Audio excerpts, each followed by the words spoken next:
Hello and welcome to Unit 7 of our Modern Latin American History class. In this unit, we'll be talking about mid-20th century revolutions in Latin America.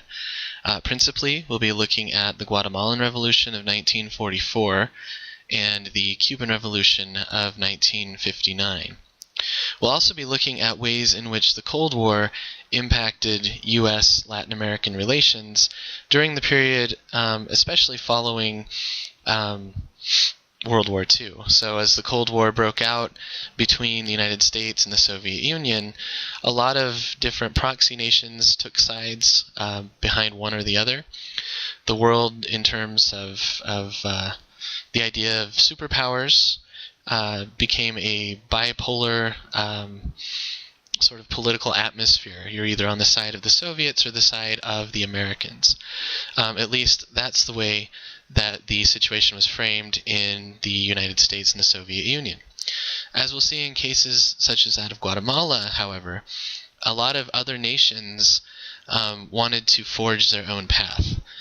Some of them drew on ideas about capitalist economies, about democracy, also about Marxism and how it could be applied from both the United States and the Soviet Union, and they had to tread carefully in terms of how they allied themselves to one side or the other.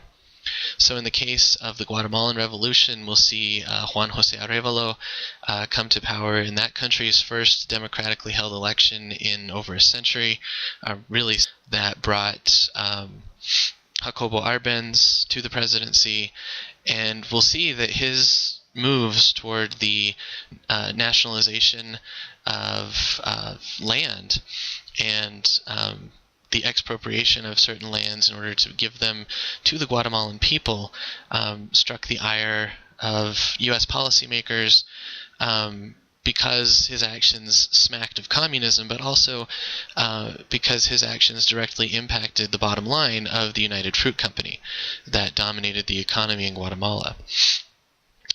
In the case of Guatemala, as we'll see, or maybe as we have already seen, the United States, through the CIA, led a covert operation that ousted Arbenz and actually initiated decades of brutal civil war. This is the topic of the book that we'll be reading by Greg Grandin, if you haven't already started it. So keep that in mind. There are connections between that monograph and what we'll be studying here in this unit in terms of how U.S. policy kind of thwarted the revolution in Guatemala, but something that his book does in the case studies that it gives us of certain people in the Guatemalan countryside. It helps us to understand ways in which the Guatemalan Revolution sort of continued at the local level, even as state violence intensified. State violence throughout Latin America intensified during the Cold War as nations tried to, again, line up on one side or the other. The United States, as we'll see moving into the next unit, supported authoritarian dictatorships throughout Latin America because they promised stability and they promised to keep the Western Hemisphere safe from Marxism, from communism. However, those dictatorships committed horrible atrocities against their own people. As we'll see in this unit, as we read Nellie Blacker Hansen's article on the Cold War in the countryside, those kinds of conditions also came to southern Mexico, specifically in the state of Guerrero, in the period between 1960 and 1980. So although usually we think of Argentina and Brazil principally as the places where dirty wars were waged, or in other words, places where military dictatorships took power on the heels of 20th century revolutions and then were extremely repressive. A similar thing happened in Mexico, although the government there continued to use the rhetoric of the Mexican Revolution to try to justify its actions against student activists and also labor activists students in normal schools like that of Ayotzinapa that has been in the news again recently.